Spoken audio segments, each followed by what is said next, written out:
Complex. It's a complex subject. Also, there's a lot of studies showing a lot of things in this field. I will trying to take also I'm gonna interchangeably Danish English. Jeg prøver at tage udgangspunkt i studier og videnskab så vidt muligt, men i forhold til specifikke faktorer, sådan der er 30% her, 10% øgning her, whatever. Altså der er så mange studier, jeg er ikke kvalificeret til at være kritisk overfor dem, så jeg er udgangspunkt i sådan der common knowledge, de mest basale ting. Og men tag alt med grænsat, og jeg er super nysgerrig på at høre, hvis I har input til det her, hvis I har hørt ting eller sådan noget. For det var griner, hvis der var en ekspert i crowded. Hvad er din politik omkring spørgsmål i løbet af præsentationen? Fingeren op, og så skal jeg nok tage. Okay. Alright. Så, det jeg gerne vil snakke om, det er... Hvis klikkeren virker. Måske er jeg slukket for den på siden. Okay. No. Har du sat The tension is killing me! Attention!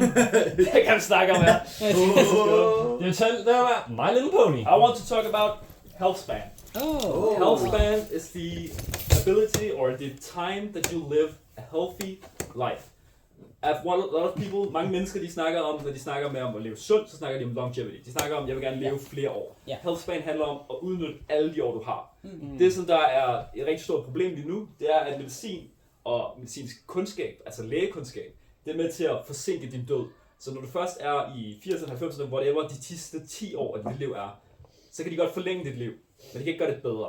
Og der er rigtig mange mennesker, der lever det her, man kan også kalde det de her, slendreår, eller hvad hedder det, hvor de lever utroligt dårlige liv, de kan ikke gå, de kan ikke bevæge sig osv. Det er jo lidt skidt ud, før jeg kunne pleje hjem. Præcis. Og jo tidligere man starter med at begynde at overveje det her, jo mere af både ens eksisterende liv, men også især når man bliver ældre, kan man faktisk leve sundt og rask.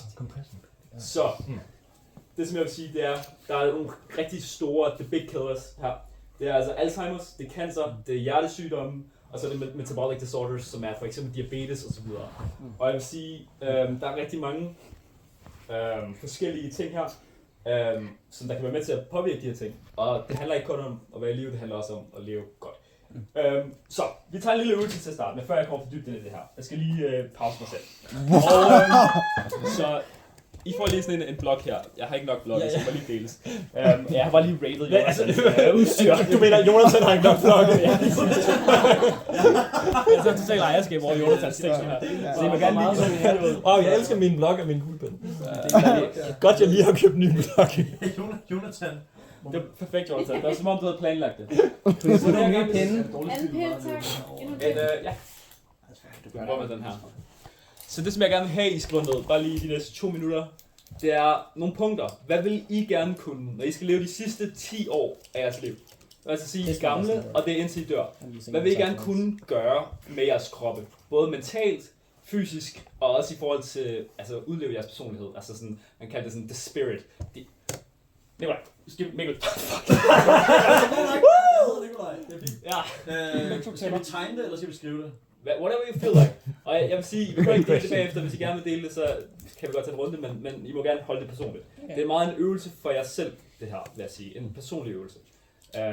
Bare lige for at tænke over det. I mellemtiden kan jeg lige servere noget kaffe for jer. Kan du hente endnu en ting at skrive med for Alex? Yeah, that thing did not work. Er det hvad, siger du? Jeg skal have en anden pen. Du får en blyant, de fejler aldrig. They work. Alle de gode blyanter, eller kuglepen, har jeg i mit penalhus. Jeg vil gerne bede på kaffe. Noget kaffe. Har du en kaffekop, Mikkel? Jeg har glas. Mig med en kuldestarmælk. Jeg tror, Med en kuldestarmælk. Jeg tror, jeg sagde min kaffekop. Parentes, but not just the last 10 years. Ja, also interesting. Altså, nogle af de her ting er ikke kun de sidste 10 år, men det er jeg kunne tænke mig at gøre dem. Ja, jeg må også kunne gøre. Jeg vil fortsætte med at kunne gøre det. Ja, det er præcis. Mine sidste 10 år vil jeg færdiggøre mine. Ja. Jeg ved ikke, jeg kunne gøre. Vil du være give din kaffe, Mikkel? Ja, tak. Det er altså fra en PowerPoint-præsentation, der vinder uden for kaffe, er det ikke? Det er faktisk... You're getting bonus points for that one. Thank you. Stay playing langt.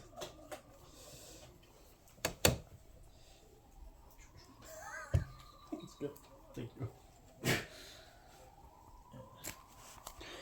Oh my Nikolai god. just write fuck. No? I feel like jacking off. Yeah, get laid. I mean, I was gonna write it. Yeah, Jacking it. Jacking it. Erections. I'm gonna write come, but not for sexual stuff, for Jonathan? cool magic items. Michelangelo. Det kan jeg godt sige rigtigt. Can I have a new pen? Absolutely. You can have a... Du er jeg er færdig. Det er min liste. Du har skrevet én ting, Nikolaj. Bare hold den her. Du har skrevet én ting. Ja. How are you guys feeling i forhold til at skrive nogle ting? Wow. Skal I lige have et minut mere? I think I'm good. I think I've I'm good. the essence. Yeah. I'm ready. Alright. Så jeg synes, til dem, der gerne vil læse op, så synes jeg bare, vi tager den her fra min højre, altså derhen af. Ja.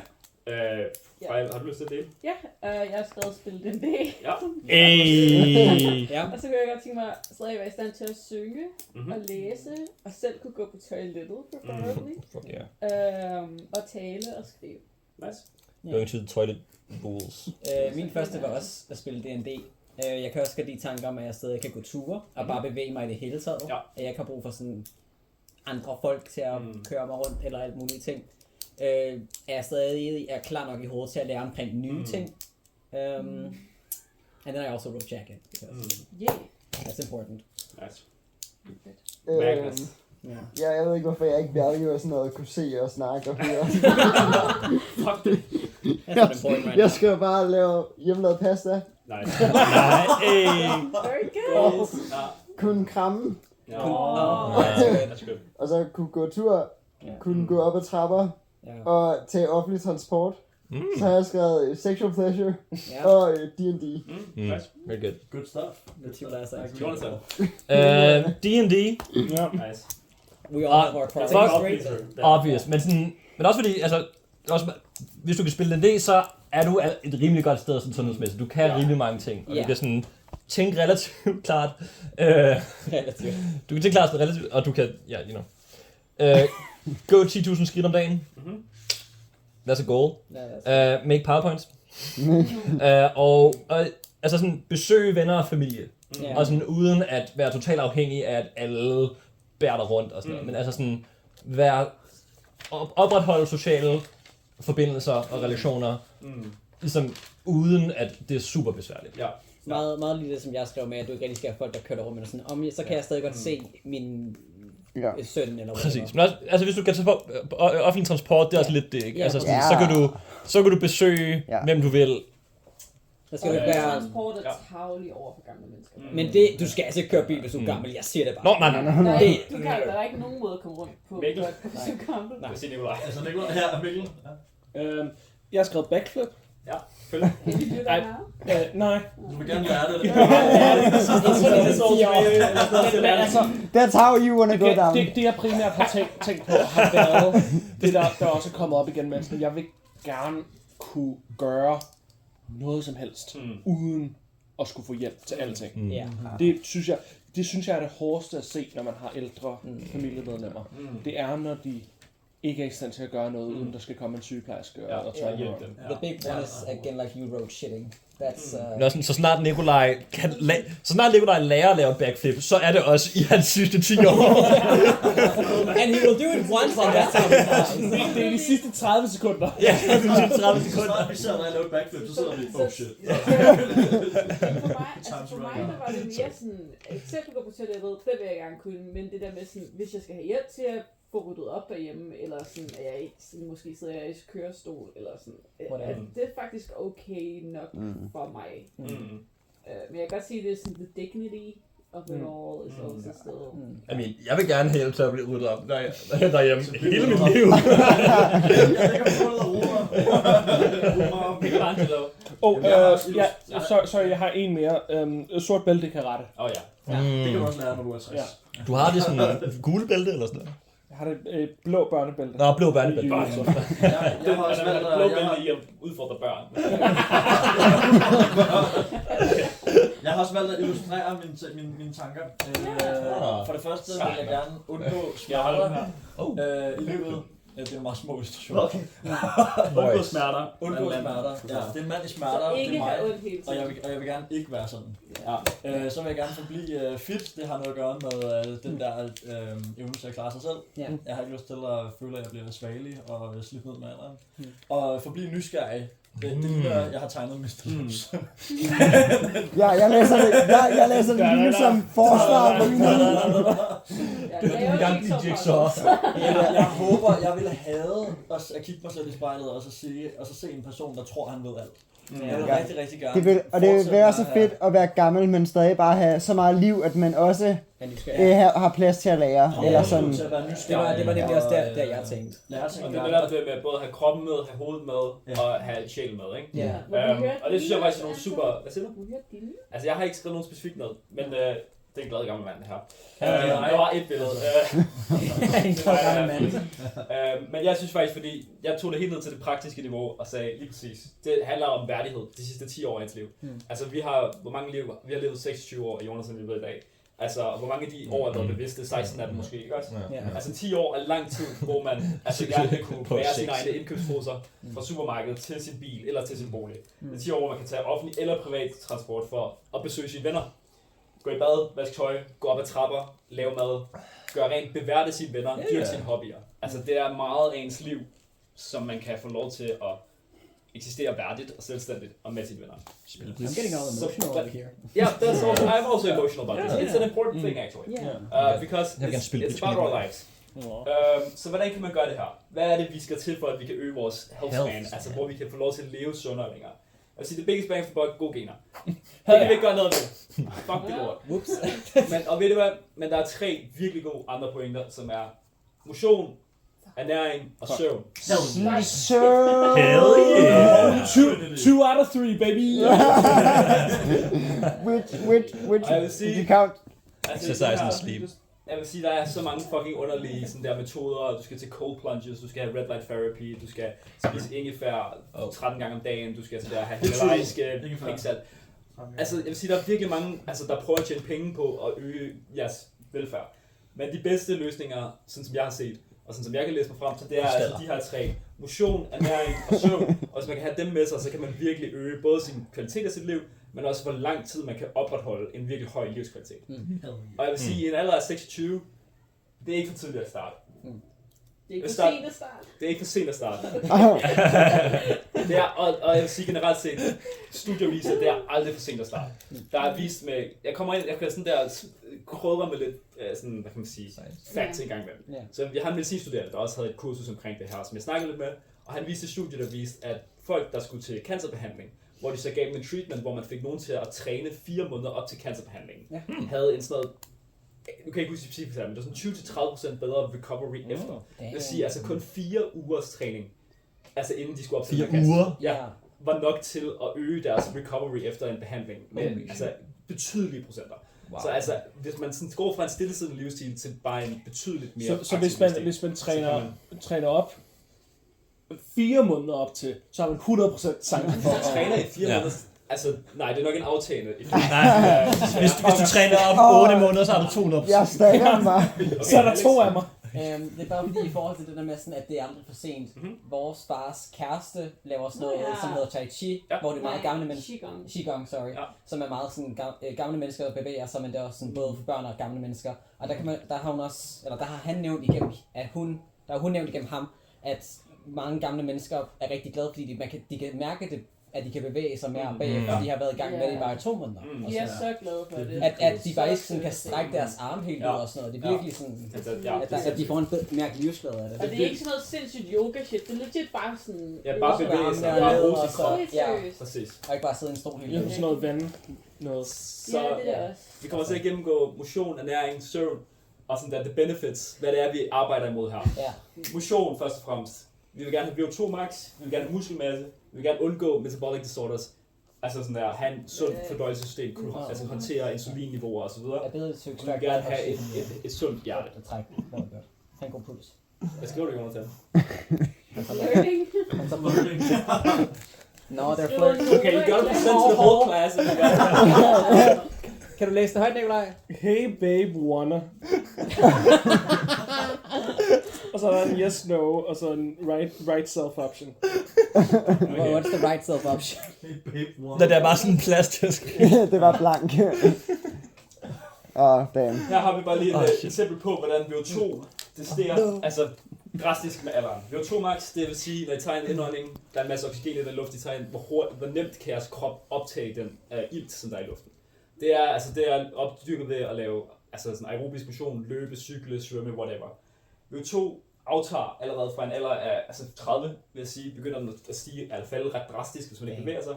Og det er altså sådan muligheden for at kunne gå op ad trapper, for eksempel, i en alder af 75, hvis du er på sådan en middelmotion, vil du ikke kunne gå op ad trapper med hastighed i en alder af næsten 55. Og det er altså, og det kommer til at aftage hurtigere og hurtigere, hvis man ikke opretholder. Ja. Hvad er VO2? Det vil sige din evne til at optage ilt fra luften. Okay, hvordan måles det? Det måles ved, at du bliver sat på et løbebånd, og så når du indånder og udånder, så tror jeg, at den måler, hvor meget oxygen der er tilbage, når du udånder. Det er dit kondital, ikke? Og det er kondital? Ja, så den nemmeste måde at gøre det personligt, det er ved at hoppe op på en motionscykel, og så tage en test, der er på cyklen. Eller hvis du kan lide at løbe, så tag en 12 minutters løbetur og se, hvordan du kan løbe på 12 minutter, efter du har opvarmet. Nå ja. Okay. Det er det, vi altid laver i idræt. Ja, præcis. Og det kan altså være lidt af en øjenåbner at tage sådan en test også, i forhold til, hvor man ligger henne. Milliliter per kilogram per minut. 100 meter på 12 minutter i hvert fald, vil jeg sige. Ja. Ved du noget i forhold til, hvis folk har astma? Om det er noget, de kan på en eller anden måde opbygge det der stadig? Altså jeg vil sige, sådan som jeg forstår det, så ligegyldigt hvad de situationer er, så vil det altid være bedre at gøre noget. Ja, okay. Jeg kender ikke til astma. Altså astma er jo helt klart noget, der bare sådan en pause på det, men det betyder jo ikke, at bare fordi din kurve er lavere, kan den stadig stige i samme grad. Ja, okay. Forstår du, hvad jeg mener? Ja. Til udgangspunkt, at det vil jeg sige. Ja, det var bare om det vidste. Det er nok, altså jeg tænker, astma gør sikkert, at du har et lavere kondital, men du kan stadig træne og få et bedre kondital. Ja. Og jeg vil sige, for hver øgning af kondital, altså hvis du er oppe i den her elite fitness evne, altså, eller bare middel relativt til virkelig lav, så kan du bare leve et betydeligt længere liv, hvor du kan få lov til at bevæge dig. Det samme med muskelmasse. Der vil jeg sige, der er særligt relevant for os. Allerede i en alder af 30 år begynder man at aftage muskelmasse. Op til da, så kroppen den naturligt opretholder det. Efter 30 begynder I bare at miste det. Hvis I ikke bruger jeres muskler, så bliver I bare mindre og mindre muskuløse. Og det vil jeg sige, det er op til alderen af 30 vil man gerne bygge muskelmasse. Efter 30 kan man også godt stadig bygge muskelmasse, men det bliver bare sværere. Og hvis man overhovedet ikke motionerer, eller bruger sine muskler efter 30, så mister man det, indtil man ender med at være et skelet og basically ikke kunne bevæge sig. Ikke kunne stå ud af sengen, ikke kunne gå i bad, ikke kunne... Du har kigget rigtig meget på mig. Nej, han kigger ud. Du kan kigge på mig, altså. Godt, vi kigger på jer alle sammen. Magnus, du kigger også på mig under din præstation. Jamen, du var bare så fræk at se ud. Jeg tror, du projecter, Magnus. Jeg føler. Og jeg har skrevet sådan noget muskelmasse opretholdelse, altså sådan noget at kunne løfte sine børnebørn, oldebørn eller kæledyr, når man er gammel. Vigtigt. Gå i bad, så er det jo, ikke? Fuck, jeg har også hørt historier om folk, der har børn, og de kan lege dem med deres, de kan ikke lege med deres børn i haven. Sådan, fuck, en heartbreaking, altså. Fuck ærligt, altså, fuck. Det er jo allerede i en alder 50-60 kan du allerede begynde at mærke altså, effekten af ikke at have nok muskelmasse. Og det kommer til at være hårdere og hårdere at bygge det op. Altså ligegyldigt hvornår du starter, fedt, men det kommer til at være svært og svært at bygge det op. Ja, Mikkel? Det er knap så meget et spørgsmål, som om det bare er en lille tilføjelse. Det bedste, man kan gøre for sig selv, det er at overbevise sig selv om, at træning er fedt. Hvis man vender sig selv til, at tanken at være øm, følelsen af at være øm, er din krop, der er sund, eller at du får løbeturen der, som til så lidt som muligt at virke som en hård chance. It's a mind game. En rigtig god måde, som jeg har hørt det på fra min kæreste, er det der med sådan, fordi han træner rigtig meget, at det der med, at når han kommer hjem, så kan han sove så godt efter han har trænet. Man sover simpelthen ikke bedre, eller bare det at ligge i en seng efter man har trænet. Det føles så meget bedre, end når man ikke har trænet. Jeg tror, som en, der ikke dyrker særlig meget motion, så er jeg så træt af at høre på folk, der motionerer meget, om hvor fedt det er. Because they don't get it. They don't get how not great it is. For mig, jo bedre du er til det, jo bedre føles det også. For mig så er det rigtig, rigtig fedt at være færdig med at træne. Altså jeg vil sige, det var vigtigt for mig ikke at gøre det her til sådan en preach session, fordi jeg kan godt lide at træne. Det er derfor jeg træner. Jeg synes også det er vigtigt, og jeg vil sige, jeg startede med at træne fordi jeg skulle i forsvaret, så fortsatte jeg med at træne fordi jeg gerne vil være stor og stærk. Nu fortsætter jeg med at træne fordi at jeg gerne vil leve et sundt og godt liv. Altså jeg kan mærke det bare gør mig så meget gladere. Og det tror jeg, det er personligt for mig. Og jeg vil ikke prøve at sige at I skal gøre det på andre måder. I skal gøre det for jeres egen skyld. Det er bare for at få jer til overveje. Altså få nogle tanker i gang omkring hvordan I vil tilgå jeres egen sundhed. Det er basically det. Der er sådan sorry if it's taking too long, men også sådan, jeg har også været, altså sådan bare ikke rigtig trænet så meget, men sådan, altså sådan for et år siden eller halvandet år siden, så sådan, altså sådan, hans træner relativt meget, han også begyndt at træne endnu mere på det seneste, og så tog han mig så sådan med ned i fitten, og bare sådan lærte mig, altså jeg har aldrig været i et fitnesscenter, og så var han sådan, okay, Det er sådan her, løfter man håndvægte, sådan her, og så tager man en pull-up. It's very advanced. Very advanced. It's Lifting still away. nice to know how you do it properly. Men også, altså sådan her, laver du bænkpres. Altså, der er faktisk teknik i at gøre det ordentligt. Og sådan, altså, og det var super fedt. Og sådan, også det der med at gøre det sammen med nogen, er virkelig fedt. Og det der med at, fordi så var jeg også super encouraged. Altså det med, jeg startede med at være super svag, og jeg er stadig rigtig svag. Jeg er bare mindre svag. Men bare det der med at have nogen, altså Hans i det her tilfælde, til at encourage en og være sådan, jeg er mega fedt. Og især noget af det, jeg synes er super motiverende ved at træne, det er, at man får den bedste forbedring lige når man starter. Altså, lige når man starter, så kan man pludselig se, okay, første gang, jeg kan løfte ingenting. Næste gang, jeg kan løfte, altså, og det er næsten, altså på et par uger kan man næsten fordoble, hvad man kan løfte. Altså, det er sådan sindssygt. Og jeg kan forklare den biologiske årsag til det og sådan noget. Men det er super cool. Undskyld, det sidste. Det var egentlig bare, jeg har også lang tid haft det sådan med motion, jeg havde det. Jeg synes, det er åndssvagt. Jeg forstår ikke, hvorfor folk synes, det er fedt. Så prøvede jeg bare, at klatre, og så var jeg sådan, det var fucking fedt, fordi det var sådan lidt et, jeg følte, jeg var sådan lidt strategisk. Det var lidt et spil, at sådan, frem for bare sådan, bare ned og, det er bare ned og pumpe på et eller andet fitnessbånd eller sådan noget. Man skal også bruge hovedet. Jamen det er fucking kedeligt. Men så har jeg bare opdaget, altså nu har jeg klatret i noget tid, fordi jeg har været dum, men det har været fedt, fordi det netop er sådan, mit hoved er aktivt hele vejen, og jeg keder mig ikke. Fordi det føles som om, jeg sidder og spiller et in real life videospil. Så realistisk. Klart. Fedt. Det kunne jeg godt tænke mig. Jeg synes det er fedt, at vi sådan der har en diskussion omkring egne erfaringer. Bare sådan vi alle sammen sådan ikke heller nogen. Og så vil jeg sige muscle mass. Altså det værste det er det der, når I kommer ind i en ulykke, og I står og I er sengeliggende. I bliver syge, whatever. I taber muskelmasse lynhurtigt. Og det er der, hvor det virkelig er farligt, hvis man er over 30, men også særligt, hvis man kommer op og bliver i de ældre alder. Altså sådan der, folk dør bare meget hurtigere, når de er ældre selvfølgelig. Men hvis du opretholder muskelmasse, kan du virkelig sådan overleve så meget mere. Så meget som det er muligt at undgå. Hvordan fungerer det på grafen? Det her graf, det er faktisk bare død per alder, lad os sige. Så det er ikke og det er så, hvor meget accidental overdose, falls og så other. Okay. Det er bare for at sige, at det her med at falde, altså det er noget af det, som de fleste dør af. Og det er ikke nødvendigvis, fordi de dør af, at de falder og så slår i hovedet, så dør de. De dør, så falder de, og så er de sengeliggende i 4 uger eller sådan noget der. Og så dør de, fordi de bare altså sådan, fordi de ikke har nok, de har ikke kapacitet til at overkomme den der stille, altså sådan en periode, ikke? Jeg tror det er oppe fra ned, right? Den øverste, som er basically 0 i den til højre, er accidental overdose, som er 0. Okay. Jeg tror, det vigtigste er det med falls. Og så den mørke... Jeg troede virkelig, der var 85-årige who fucking party. Nej, altså... Undskyld, det kan jeg godt se, det er ikke accidental overdose heroppe. Det er accidental overdose, som er 0. Og så er der transport accidents, og så er den rigtig store falls. Og så other. Ja, det er rigtigt. Og der er ret meget overdose i 55. Det er også skræmmende, at når man bliver indlagt, så får du det egentlig værre, end når du er blevet rask, end før du blev syg eller slog dig eller sådan noget. Og det er også, jeg tager udgangspunkt i en bog af Peter Attia, der hedder Outlive, i høj grad, som jeg lytter til på Lydbog nu. Og han snakker meget om sådan medicin free på 2.0 versus 3.0. Hvor han snakker om, at nuværende lægekundskab handler om at holde dig i live. Altså det handler ikke om at holde dig sund i lang tid.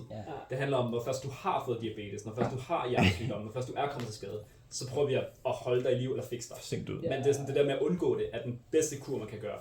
Og motion er så meget stærkere end noget moderne medicin, videnskab, der findes lige I forhold til det synes jeg også super relevant, når man går til lægen. Jeg føler rigtig ofte, hvis jeg går til lægen omkring sådan, og jeg har det ikke særlig godt. Altså sådan, på hvilken måde, så er jeg sådan, jeg ved ikke, jeg føler mig bare træt eller noget, så det er sådan, sov bedre. Sådan, at det giver mig rigtig sådan en idé til, i forhold til det. Jeg vil også sige, altså læger mange af dem er super sporty selv. Dem jeg bruger med i hvert fald med studerende. Men altså mange af dem, de får ikke særlig meget uddannelse, så vidt jeg forstår, i hvordan man skal træne, og hvordan man skal spise, og hvordan man skal sove. Altså det er noget, som de selv, mange læger, sådan der, kan personligt måske give noget kundskab, altså har noget erfaring med. Men altså det er ikke fordi, det er ikke det, der er deres ekspertise. Altså det skal man selv opsøge. Og det kan man også snakke om med lægekundskaben. Det gør han meget i den der bog, sådan snakker kritiseret lidt. Men helt klart. Ja, det var bare lige også, så lad os sige, og det er nu, vi skal til at snakke om diabetes. Avoiding obesity, hvis man får for meget, altså, hvad kan man sige, vægt, og ikke har nok muskelmasse, altså, så er der meget sandsynlighed for cancer og, hvad kan man sige, hjertesygdomme i betydelig højere grad. Derudover kan man også med diabetes, motion kan være med til at regulere insulinniveauer, hvilket kan være i høj grad med til at undgå, at man udvikler diabetes. Det kan også bare sådan en fucker sygdom, fordi man skal til medicin resten af sit liv, og man kommer til at have selvfølgelig være, altså sådan senere i livet, er det også bare mega træls. Jeg har det fucking dårligt. Og så for meget blod i livet, altså sådan i blodet, altså kan man også bare få sig blodpropper og så videre. Ja, Og sådan, altså hvis først får en blodprop, altså sådan, så der er fuck, så kan det virkelig fuck dig. Altså sådan, fordi det kan være virkelig svært at komme sig over efterfølgende. Det kan godt redde dig fra det, men altså det handler om at undgå. Et cetera. Der er mange grunde til, man skal undgå. Det er en ond cirkel, ikke? Fordi når du først får en sygdom, eller sådan, altså et eller andet, der virkelig begrænser dig fysisk, så kan du ikke dyrke motion. Præcis, ja. A healthy heart is a happy heart. How you whisper. That's true, Anton. Very good. Jeg behøver ikke mere til på det. That's good. Ja, så... Det var bare et slide for den. Altså jeg ved ikke, hvad prædiken omkring det. Jeg synes bare, det var vigtigt sådan, at komme med lidt sådan... Altså hvad er det helt præcis? Okay, så exercise. Fordi nu har vi snakket om, hvor vigtigt det er. Jeg vil bare sige sådan der... Altså ærligt talt, hvis man gør noget som helst, så gør man mere end ingenting. Så jeg siger bare, hate running, walk, hate lifting heavy, lift light, hate playing sport, find a sport you enjoy. Det er ikke for, altså sådan... There are no fun sports. Og det synes jeg, det var mit... Get some friends. Hey, I can maybe add to that. I've heard dancing, which is also something I think is fun because it activates your brain as well. Det er også en af de ting, der er bedst til at fjerne depression, faktisk. Det er at danse mere end at gå ture er. Så dancing is highly recommended. Super endorfin. Hvis man kan gå til Lanché, så... Ja, lige præcis. Jeg danser personligt meget af min fritid sådan derhjemme bare selv. Kan jeg godt lide at lære sådan dance choreography, som jeg finder online og sådan noget. That's also really fun. I feel very much better after started doing that again. Og hver fredag aften, Når vi ser Disney Show, ude i klubberne. Jeg løfter kat. Med far for at det er også vigtigt. Det er bedre end ingenting. Med far for at være prædikende, så synes jeg, det er vigtigt at sige, jeg synes den vigtigste pointe her, det er, instead of being playful and curious about using their bodies, people see it as a chore. Og det synes jeg, altså sådan, fordi det er jo bare at have det sjovt med at bevæge sig.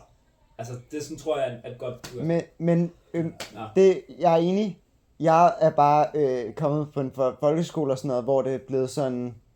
Ja. Det er blevet sådan brugt som sådan en ting til at isolere specifikke, altså næsten opdele folk i sådan folkemængder og sådan noget. Ja. Så det er ligesom ikke blevet... Altså hvor dem, der kunne finde ud af sport, og dem, der ikke... Ja, og så er det blevet sådan lidt en... Nå okay, du er bare... Altså, det er vildt blevet sådan en, du er bare svag, og sådan... Du kommer sikkert heller også til at dø yngre, eller sådan... Jeg er bare meget bedre end dig, så det er blevet... Desværre er sport og motion blevet brugt meget som sådan en... Jeg er bedre end dig, jeg skubber dig ned, frem for den her med, lad os have det sjovt med kroppen. Ja, det er godt. Ja. Jeg synes, det er et særligt eksempel, det var så meget snak om inden for kampsport også, som jeg ikke dyrker, men jeg så bare en YouTube-video omkring det. Altså det der, når de sparer, altså når de træner kamp, altså det der med sådan, pludselig så går der ego i den, og så begynder den ene at slås, altså sådan reelt, ikke? Men altså sådan der, man er nødt til at holde det sjovt, hvor der ikke er ego i det, fordi hvis du bliver stresset, så er du ikke nysgerrig, så har du det ikke sjovt, så kæmper du for at vinde og leve, men du er nødt til at have det sjovt med det. Og det er sådan, og det samme, der sker, når man gør det til en pligt. Altså når man siger, jeg skal løbe 5 km på 25 minutter, altså så er det ikke sjovt, så er det bare dødsløb. Altså sådan, men hvis du bare sådan der, er ude og sådan der, jeg løber i 2 minutter, og så går jeg, og så løber jeg i 2 minutter, og så går jeg. Fuck man, det er sgu nok sjovere. Og så hvis man ikke kan løbe 2 minutter, man løber 1,5 minutter, så er man sådan der fint. Whatever. Jeg vil også tro, at hele vores samfund er heller ikke bygget op, som om at det er inkorporeret til, at vi skal dyrke sport. Det er mere sådan en, gør det i din fritid ting. Du skal ikke gøre det på arbejdsmarkedet, eller du skal ikke... Ja, det altså tror jeg er super problematisk på en eller anden måde. Altså sådan, vores samfund er ikke bygget til, at du skal holde dig selv sund, fordi du skal sidde bag den her desk. Altså jeg står og arbejder rigtig meget. Jeg har et standing desk. Det er også en virksomhed, der har valgt at prioritere det, som altså sådan, de har mulighed for det. Ja, der er også mange jobs, hvor det bare sådan, sid ned. Sidde 8 timer, 37 timer. Altså der vil jeg sige som erhverv, vi får et kursus omkring, hvordan man passer på sig selv. Da du kommer ud i arbejdslivet, så dine chefer er fucking ligeglade med, hvordan at du skal passe på dig selv. De er sådan, nej, du kan godt strække dig derovre, hvor jeg er sådan, nej, fordi de skal have fucking ødelæggende ryg, hvis jeg fortsætter med at gøre det i 10 år. Specielt fysisk arbejde. Ja, de er så ligeglade, og du ødelægger virkelig hurtigt din krop af det. Der er så mange af dem, der har fået ødelagte kroppe. Også jeg arbejdede jo i FO som en kassedame, ikke? Jeg har set folk, hvor jeg sådan, hvordan er du stadig maler? Altså sådan, so you should be relaxing, this can't be right. Ja, det er så flot. Men også bare, altså, Altså sådan, ja, hele vores fucking samfund er bare ikke rigtig designet til det, synes jeg. Nej, det er ikke tid til det, men det er også derfor, man, altså sådan, jeg tænker, at man, ja, faktisk, jeg er jo enig, men man er nødt til selv at gøre det i samfundet. De siger, at du skal gøre det i din fritid. Men det har man ikke. Men altså, man kan også sige sådan, ja. det er jo op til dig, altså sådan, det er jo en selv, der skal gøre det for en selv. Altså, hvis man gør det i sin fritid, så skal man gøre det, fordi man selv vil det. Det er bare samfundet er sådan, hey, hold dig lige selv rask. Ja, det er altså. Ja, men det er ikke vores job. Men jeg har set rigtig meget 5 fede kokke med min kæreste, og der har der været en af de her fede kokke, som bare altså fik at vide af den der træner der, sådan, jeg ved, du arbejder meget, jeg ved, du kommer ikke til at skrue ned på det, fordi at det er ligesom career, failure og succes, det afhænger af. Men du skal have dig et løbbånd på, altså sådan, jeg er ligeglad, hvad det er, du får fjernet fra restauranten, der skal være et omme ved personale, så han bliver sendt derud, og så, altså, fordi han er sådan en managing role, så mens han løber på det der løbbånd, så kan han så kan de komme ind og snakke med ham eller sådan noget, og jeg synes bare, det var så fedt at se, fordi det er sådan, man kan egentlig godt. Altså inkorporere det i arbejdslivet. Ja. Det er ret griner, bare sådan, sådan, if you want to talk to me mellem klokken 1 og 2, så er jeg på løbebåndet. Jeg er sådan, lift up weights, og så er der. Ja. Altså jeg vil sige, at jeg er enig i, at samfundet ikke altså, er god til det. Altså jeg tænker, at på grund, altså enten skal man ændre samfundet, det er meget svært at gøre, men i forhold til ens egen sundhed, og i forhold til, hvad man selv har et mål for sin sundhed, det kommer også an på så må man jo vælge at prioritere i sin fritid, hvis man vil. Ja, man kan også finde nogen, der til din jobsamtale skal du kræve et løb. Jeg synes, der er et eksempel på noget, som jeg oplevede fungerede enormt godt. Og your mileage may vary, men i forsvaret, så er der jo helbredskrav, og der er fysiske krav, og hvis du ikke, hvis du ikke imødekommer de her fysiske krav, så har det nogle, ikke sådan, du bliver ikke fyret, men det har nogle små konsekvenser. Fordi at de fra virksomhedens side, fra forsvarets side, forventer, at du er... Det lyder ableist, hvis man skulle kræve det andet end militæret. Ja, altså forsvarspædagogik virker på nogen. Virker på nogen, ja. Ikke på alle, ja. Men jeg tror, at sådan, essensen af det, vil man godt kunne overføre på en måde. Selvfølgelig, hvor man også tænker flere personlighedstyper med, og flere personer med. Men hvor at en virksomhed har nogle mål, nogle interne mål, og så måske noget, det kunne godt være en standard. Questioning the equality versus the equity of that. Ulla is gonna squat 5 times. Do you understand the difference? Because equality is, that's the thing where like everybody gets a crate and someone can look over the fence. But equity is we give the small person a bunch of boxes. The tall person doesn't need a box, so they can all look over the fence. Like, I understand that if we should come as in the health standard in the workforce, then of course we're going to get healthy people working there. But all the people that can't work there are going to be jobless and unhealthy. Kill all the unhealthy. Yeah, that's I mean, the unhealthy people are gonna... That's fair. No, but medicine is just gonna prolong them. But like, I think okay, that's fair. I think it's an interesting discussion. Men jeg vil gerne høre det. Men jeg vil gerne høre det, Mikkel sagde en gang til. Altså jeg tror bare, at sådan, hvis man fra toppen af siger, der er nogle af de her... men altså, hvad skulle det så være konsekvensen ved ikke at opnå de krav? Men det kunne være sådan en baseline, for eksempel med, at der skal prioriteres tid i arbejdstiden, til at jeres medarbejdere kan imødekomme de her krav, og det kan man så se på en årlig mandatory test, om de kan eller ikke kan. Og hvis de ikke kan det, så stiller vi ligesom en arbejdsmiljøorganisation. Ja, det skal ikke være for medarbejderne, det skal være for cheferne. For cheferne, så er der de her regelsæt, som I kan følge. For at cheferne skal det betyder bare, at cheferne kun hyrer healthy people. Ja, og det problem kan jeg jo godt se. They're not gonna hire... Altså, okay, jeg vil sige, det bliver en meget politisk ting. Altså, hvor man skal prioritere, hvor meget skal staten der regulere vores sundhed. Og jeg vil sige, lige pt. så er status, at folk skal selv tage ansvar for deres sundhed. Og jeg føler, så længe det er udgangspunktet, så er der nogle ting, man kan gøre for sig selv. Men der er heldigvis... Og det må man gøre, hvis man vil. Det må man selv prioritere. Men der er heldigvis flere... Vi går videre til næste point. Sorry, det er en spændende diskussion. En ting, som jeg for eksempel gerne vil have, når vi flytter søs, det er et go-bånd. Så jeg kan gå og læse min fanfic. Jeg vil også rigtig gerne have go-bånd. Jeg vil rigtig gerne have go-bånd. Så nutrition. Nutritional science is very imprecise. Og det er super svært at finde ud af, hvad fanden der foregår. Og jeg vil sige, derfor skal man tage det hele med et grænsat. Altså jeg vil sige, de fleste, altså det kræver, at man measure det over lang tid. Det er meget en stort indgreb i folks liv og beslutte sig for, hvad de skal spise. Folk begynder at snyde. Det er typisk, fordi folk selv skal skrive, hvad de spiser.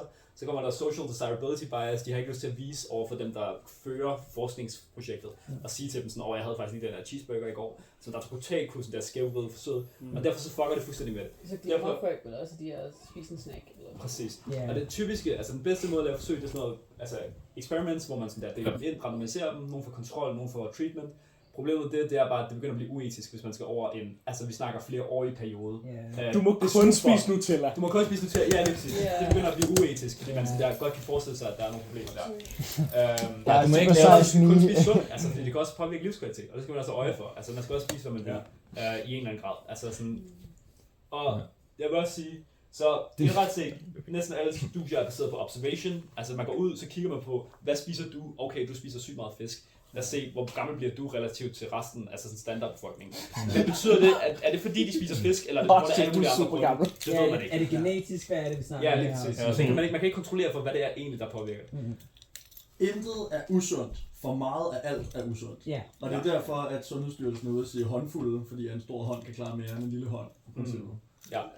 Wink, wink. Så. Nogle basics omkring nutrition, som man kan overveje.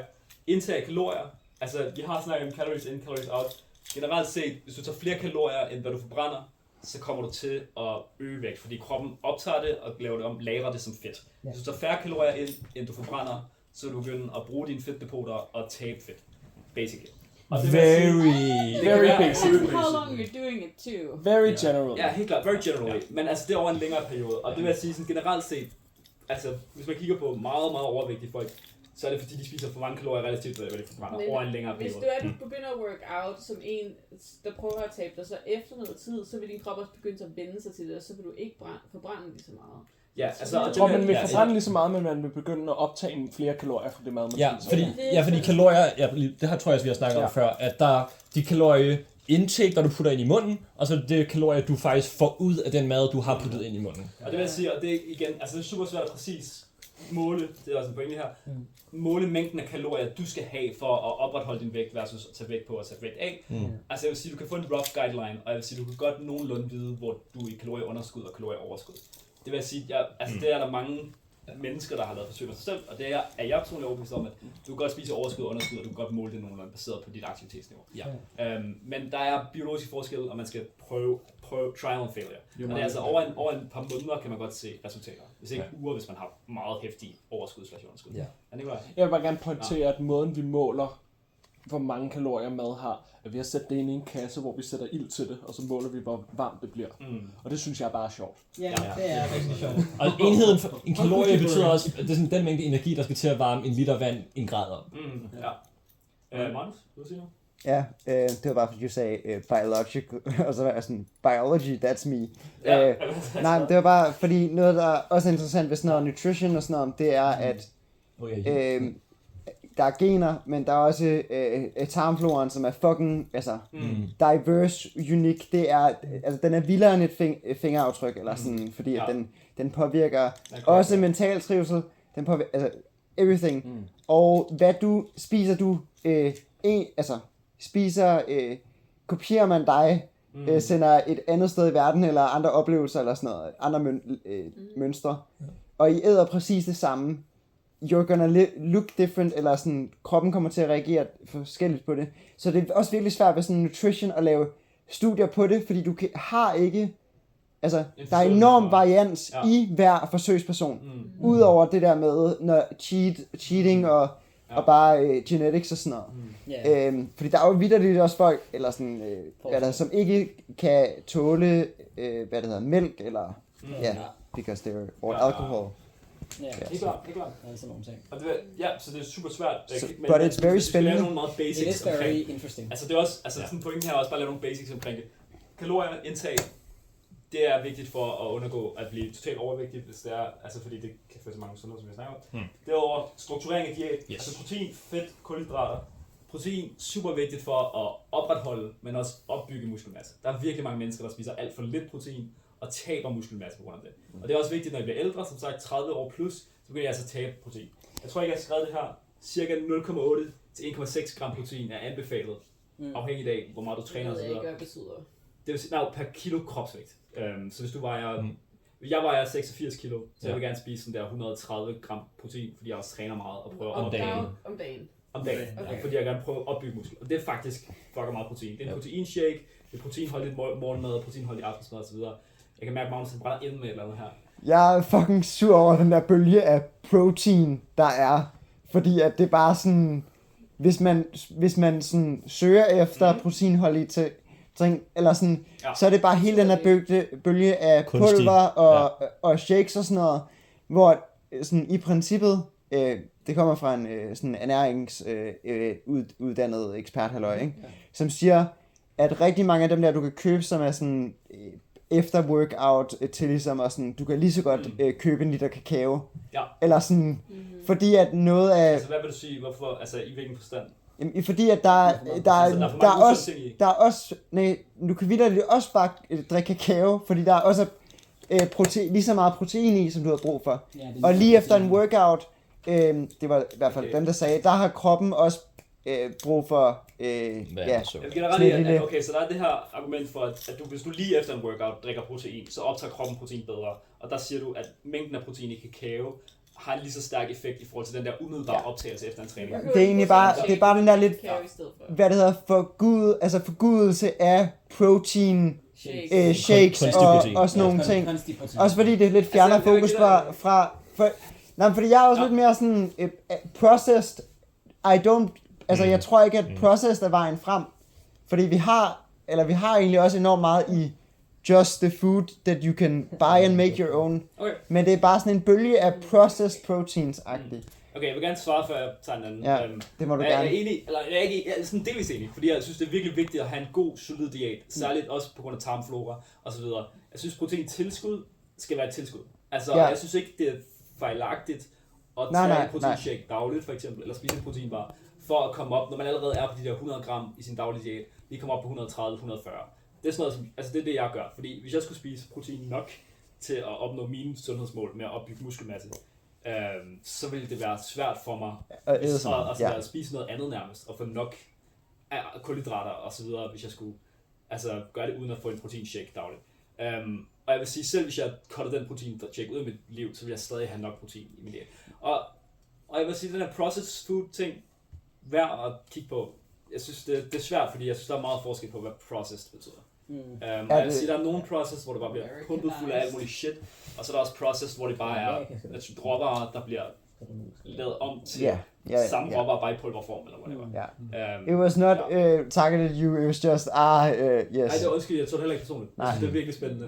Det er bare sådan targeted, den der, også snart måden folk snakker om protein, kan bare være meget præget af altså sådan... Glorification. Ja, og sådan lidt et fjern billede for, hvad det egentlig er, fordi protein is literally just amino acids to break down and use. Ja, men det er jo det er, men jeg vil stadig sige, jeg snakker ikke om den her bodybuilder, der trækker proteinshake og spiser 2 proteiner bare om dagen og spiser 15 ægge videre til morgenmad. Altså jeg snakker bare om den almindelige person, der skal sørge for at spise et kyllingebryst. Ikke bare spise pasta med hvidløg og smør. Fordi hvis de spiser pasta med hvidløg og smør, så får de ikke nok protein. Æg og bacon. Have et kyllingebryst, have et stykke laks, have et eller andet, så du også får nok til at opretholde din muskelmasse, og så du også får forhåbentlig nok til at bygge muskelmasse op, hvis du træner for det. Eller og det vil jeg sige, der er mange mennesker, der spiser for lidt protein, uden at de begynder at tage alle mulige supplements og alt muligt. De der æg og bacon, vi fik i morges. Ja, det er gains. Ja, det er gains. Okay, Mikkel.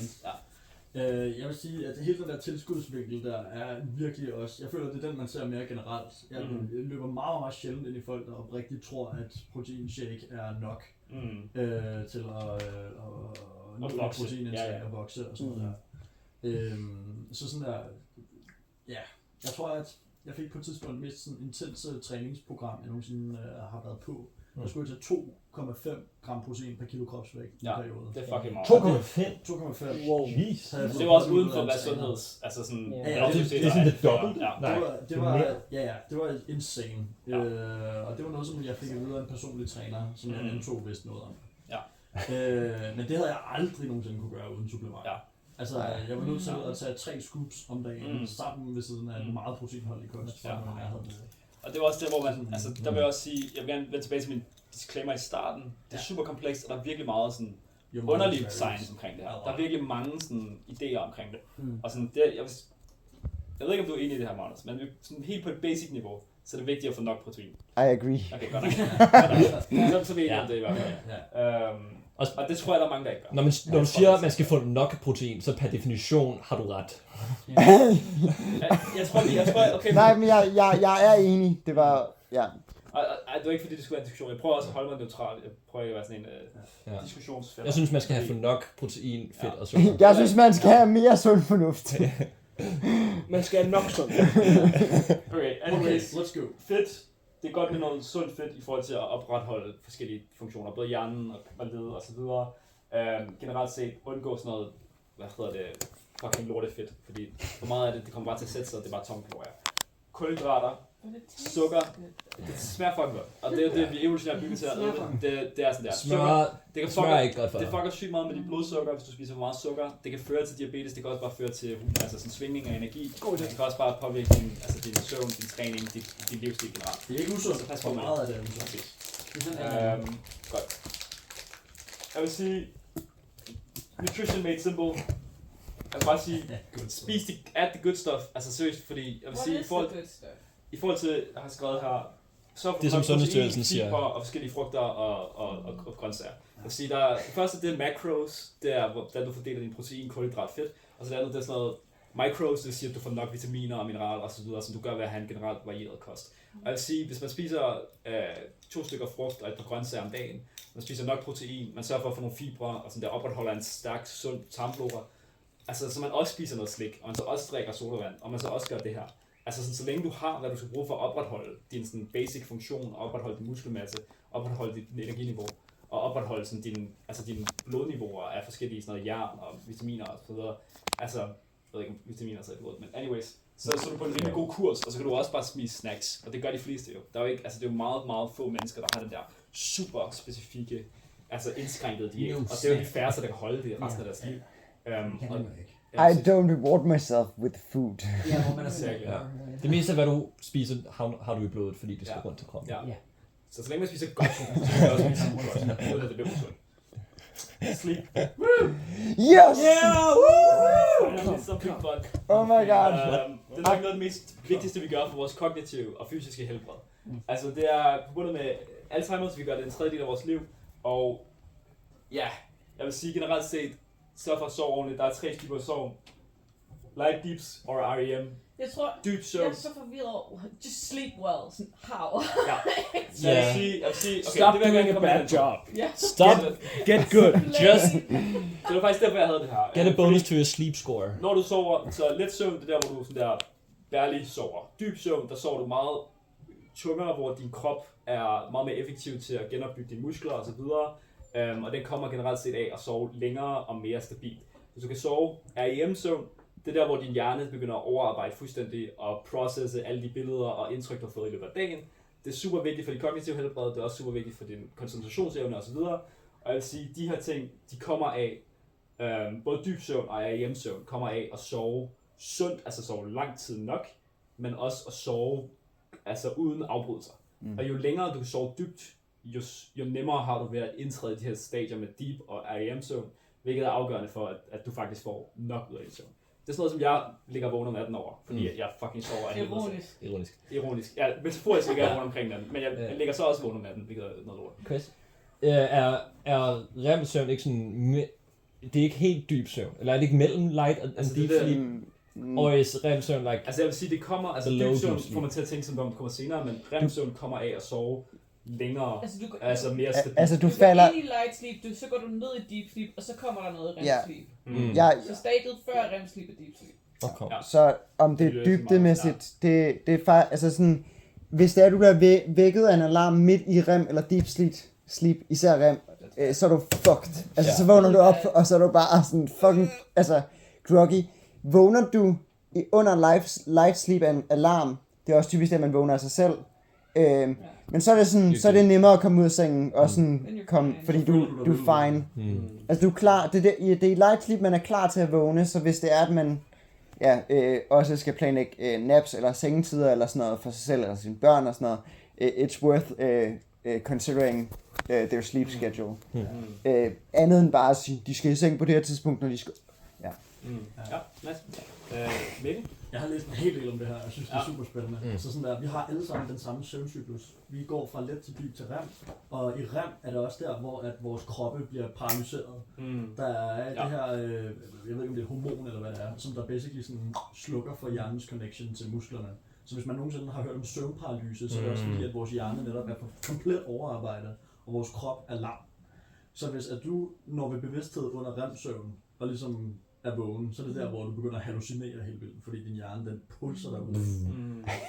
Dyb søvn, der kan din krop bevæge sig, men dit hoved er fuldstændig out. Så det er der, hvor man vender og drejer sig og vågner uden dynen på, så er det fordi, du har været i dyb søvn, og har smidt dynen af. Og fuldstændig som Magnus siger, let søvn, der vågner du og føler dig veludhvilet. Og fordi vi alle sammen har den samme søvncyklus, så oplever man, at hvis man sover 6 timer, så er man super veludhvilet. Sover du 7 timer, så farer du det af helvedes til, og sover du 8 timer, så har du det igen veludhvilet. Fordi at sådan... Ja, i grove træk. I grove træk. Jeg vil også lige pointere, at folk med stereotypiske kvindelige kroppe skal sove længere tid end mænd, så den daglige cyklus er faktisk lavet til mænd. Kvinder har brug for 9-10 timer. Så. Men det fordi altså individually er det også individually er det også anderledes, hvor lang tid det tager dig at starte i light sleep og ende i light sleep igen. Altså hvor du når sådan en cyklus igennem der. Og ja, der er nogen, der ligesom er kortere og længere tid i de forskellige stadier. And you know, I don't know. I don't have the data on that. But it's cool. I don't have the data on that er sådan undertitlen til min... fordi jeg vil elske at finde alle dataen. Hell, but I don't have the data. Fuck, hvad vil jeg elske at navigere i, hvad er rent faktisk data, og hvad er bare sådan fucking bullshit. Jeg vil elske at være sådan søvnekspert. Go ahead. Så ja, fedt. Godt med input. Jeg har ikke skrevet det, men selvfølgelig sådan noget der. Så 8 timer om natten. God søvnhygiejne. I kender alle de der ting, jeg har sagt om. Okay, så altså det som jeg har... Don't look at your phone for an hour before you go to bed. Okay, and... Altså skærmtid, sørg for at du ikke har afbrydelser. Sørg for at du ikke laver andet end din seng inden at sove. Fordi at du gerne snyder din hjerne til at tro, at du skal sove. Ha' en søvnrutine, hvor du altså formår at blive afslappet sådan en halv time op til du skal sove. Sørg for at vågne og gå i seng samtidig. Spis gerne mindst 2 timer før du skal sove. Ellers hvis du bliver sulten, så bare lave sådan lette snacks. Lad være med at drikke meget vand, så du skal op og tisse om natten. Sørg for at der ikke er nok lys inde i det rum. Altså, eller få sådan en sovemaske. Personligt sover jeg også med ørepropper, fordi jeg bor på kollegie, og jeg vågner af, at folk snakker. Og det har hjulpet mig meget med ørepropper. Eller pool, der piper. Fuck, det er irriterende. Så er der kraver. Helt break. Så jeg vil sige, jeg har prøvet alle de her ting, og motion også virkelig vigtigt for at sove bedre. Så det er nogle ting. Just get hammered. Du sover fucking godt. Ja, og ellers så kan man også godt, min kammerat har sådan et 2.000 kroners device, som langsomt tager dig ud af altså REM-sleep, fordi den ligesom... med lys? Ja, det er sådan langsomt gløde, lys og lyde, men det er ikke sådan en... Så det er ikke sådan en alarm, der kører bam, men den er ligesom programmet til at alarmen bare i en halv time eller mere. Hvor, og sådan... efter sine, he sleeps way better with that. I just close my eye. Altså, der er nogen, der bare fucking sover genialt, og det er måske fordi, de er vokset op med gode vaner. Det kan også være, det fordi de er genetisk prædisponeret på en anden måde. Og altså, sådan, det er jo ikke til at sige, men altså, man kan jo gøre nogle ting selv, og aktivt forsøge i hvert fald. Og så kan man se, om man forbedrer sin søvn. Ja. And this might hit Freja. Men noget, som jeg også lagde mærke til, altså også især i gymnasiet, men noget, jeg også stadig gør ret meget, er, at jeg laver ikke andet i min seng, end at sove. Så sådan... Så sådan, jeg tror på en eller anden måde måske også, at jeg er underbevidst. Min hjerne ved bare, at min seng, der sover jeg. Eller sådan, jeg laver ikke... Det er ikke fordi, når jeg er i min seng, så laver jeg alt muligt andet. Altså sådan... I understand why that would be a problem. Ja, og jeg tror sådan, det kan være, at hvis du er vant til at altså sådan være vågen eller aktiv, eller gøre alle mulige andre aktiviteter i din seng, så kan det også være, at din hjerne ikke er sådan... And that's why you need 2 beds. One for fucking, one for sleeping. Yes. Jeg tænker hele tiden på, YouTuberen CGP Grey lavede en video i starten af pandemien, der hed Spaceship U, hvor han talte om, at nu hvor vi alle sammen er i hvert vores rumskib, som vi ikke må gå ud af, så er det super, super vigtigt at have zoner. Ja. At netop fordi, at ens hjerne virkelig connecter steder og positioner med aktiviteter. Ja. Jeg tror, jeg kan ikke lave lektier ved det der skrivebord, fordi det er der, jeg spiller spil og ser YouTube og sådan har fri Så jeg skal lave lektier inde ved mit spisebord eller på DTU. Side af et bord, kan faktisk Ja, lige præcis. Så jeg skal lave lektier ved spisebord eller på DTU. Perfekt. Ja. Men inden du, det behøver ikke være nu, men bare inden du forlader sleep, har jeg bare noget sejt. Men det behøver ikke være nu. Nej, cool. Benefit for sleep. Undgå sygdom, undgå skader, recover your body, kognitive funktioner, Alzheimer's, føl bedre. Og så er det bare sådan, altså du ved, du har bare så meget, jeg kan ikke huske studiet, men sådan, når de laver sådan nogle tests for at tjekke folks kognitive kapacitet. God søvn, dårlig søvn, der er kæmpe forskel. Også fysisk, altså VO2 max falder. Altså når de tager sådan en VO2 max prøve, din krop er dårligere til at optage ilt. Altså, der er virkelig, that's crazy. Det er vigtigt at sove godt. That's crazy. Og de viser også nogle elitesoldater i USA, som der er sådan der fucking peak fysik, fucking god form, altså sådan sindssyge typer. Fordi de arbejder om natten, fordi de laver sådan natteøvelser, så er de også bare sådan der, deres blod er bare sådan helt, altså sådan viser sådan, som om de er 60 år gamle, når man laver blodprøver på dem. Fordi at de simpelthen, altså fordi de sover dårligere i løbet af natten, fordi de skal lave nattearbejde. The hell? Det er actually not that healthy. The blood is pink. Selvom at du er meget sund, så kan søvn fuck dig. Ja, vil du sige noget? Okay, det sidste slide på søvn. Okay, det seje er, at jeg ved ikke, hvad det hedder, men sådan sleep schedule, eller verden er bygget rundt til, at du sover ligesom om natten. Eller sådan, det er en interval derfra, hvor du kan vælge, hvor mange cykluser du vil igennem på det tidspunkt. Men der er min-maxing, eller studier, der forsøger at min-maxe sleep. Fordi, eller tanken er ligesom, det er lidt dumt egentlig, at søvn er der, hvor især under REM, at hjernen ligesom kan filtrere og ligesom falde ned igen efter så mange indtryk. Det er dumt, at den ligger en gang om dagen. Så der er nogen, der har lavet sådan nogle forskellige sådan søvndiagrammer, hvor man hvor den ene version, som de claimer er lige så effektiv, men bare ikke fungerer i samfundet, det er, at du har der er 2 variationer af den. Den ene er, at du kun sover 4 timer om natten, men så har du sådan ved 6 timers eller intervaller eller whatever, så det passer, har du en nap på 30 minutter.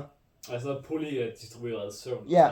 Og der er også en, hvor det vitterligt bare er, at du tager, sådan 2 timer om natten, altså sådan med, og så du ligesom bare splitter den ud. Det vil jeg endnu en gang sige, det er crazy.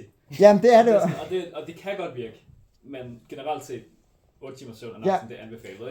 Jeg så nogle foreslå på et tidspunkt, at du i stedet for i løbet af en uge har 24 timers dage, så har du 6 28 timers dage. Og så sover du bare. That is insane. That is actually insane, ja. Okay, Alex? Det er bare i forhold til sådan, hvordan er det i forhold til sådan, når man tager en lur? Ja, altså lure er også anbefalet, så længe de ikke er for lange. Det er også noget, der kan fucking søvn. Ja, Jeg plejer at sige 30 minutter er sådan the perfect nap time. Altså det er også individuelt. Altså du skal kunne falde i søvn om aftenen, men det er bevist, altså sådan, eller der er studier, der viser i hvert fald, peger på, at lure kan være super gode for at øge din kognitive funktion. Ja, og hvis man oplever, der er også nogen, der har oplevet lure er fucking forfærdelige, men og i tilfælde af, at det er, at man ikke, er sikker på, at det er de der, sådan, at du kun er i light sleep. Fordi hvis du rører ind i deep sleep, eller whatever, og så vågner, så er du, så er man fucked resten af dagen. Og så er der selvfølgelig også, om kan du falde i søvn, eller sådan, fordi du kan godt have sætte et ur til 20 minutter, og så er sådan, du gør det, og så ligger du, og så når du lige at sove 1 minut. Det er mere fordi sådan, jeg kan ikke sådan tage lur, hvis jeg falder i søvn. Jeg kan lukke mine øjne og ligge en halv time, men jeg skal ikke falde i søvn, fordi så er jeg fucked. Fordi jeg er i deep sleep sådan her. Det er snart jeg falder i søvn, så sover jeg. Jeg har det også, jeg kan ikke til lur, så kan jeg ikke sove meget. Men så the big takeaway, det kan jeg jo snakke med en læge om. Vi er fucking geniale til at regulere os selv. Altså der, vi kan udsætte vores krop for mange søvn, vi kan spise lort til, vi kan lade være med at emotionere vores kroppe, no worries, du skal stadig reproducere, I got you. Den ordner det hele for dig. Men efterhånden som vi bliver ældre, altså vi er ikke evolutionært, vi har ikke nogen funktion, når vi er forbi 30 eller 40 år gamle. Derfor vi begynder at tabe vores muskelmasse, derfor vi begynder at få dårligere knogler, og vores hjerner begynder at forfalde osv. Og der er det bare så meget vigtigere, at vi ikke, altså at vi netop arbejder på at opretholde det og opbygge det. Så modusalmedicin, som sagt, det kan holde os i live, det kan ikke holde os sunde, og jeg synes, det var nogle gode eksempler på, hvad I gerne vil. Leve et værdigt liv, hvor I kan være med jeres venner, hvor I ikke har brug for hjælp udefra. Det er et langt liv, vi skal leve, og jeg vil sige 10 år er også en stor del af det liv. Og det er meget tid, hvor vi lever betydeligt dårligere, end vi behøver, hvis vi ikke passer på os selv. Jeg skal til sidst. Pas på jer selv, ingen andre kan gøre det for dig. Thank you. Det tog en time. Ja. Men det er også... Men det Jeg gik efter 10-15 minutter. Nej, det var meget input. Men det var næsten også en workshop-agtigt. Det var virkelig godt. Ja. Også når jeg tænker... Også sådan, hvis man nogensinde... Altså hvis man er lidt af i tvivl om, hvad er sundt, så er der også... Altså sådan, tænk på, hvad vores forfædre gjorde for 10.000 år siden. Eller sådan, når man bare tænker på sådan hunter-gatherers. Og bare være sådan... Det... Og hunter-gatherers, det er ligesom det, vi basically er udviklet til. Og sådan, okay... Altså, der er også nogen, der siger, evolution er jo ikke... Det er ikke fordi, evolution er stoppet. Det er bare... Der går ikke så lang tid... der er ikke gået så lang tid de sidste 100 år. Vi skal tænke på, at det mest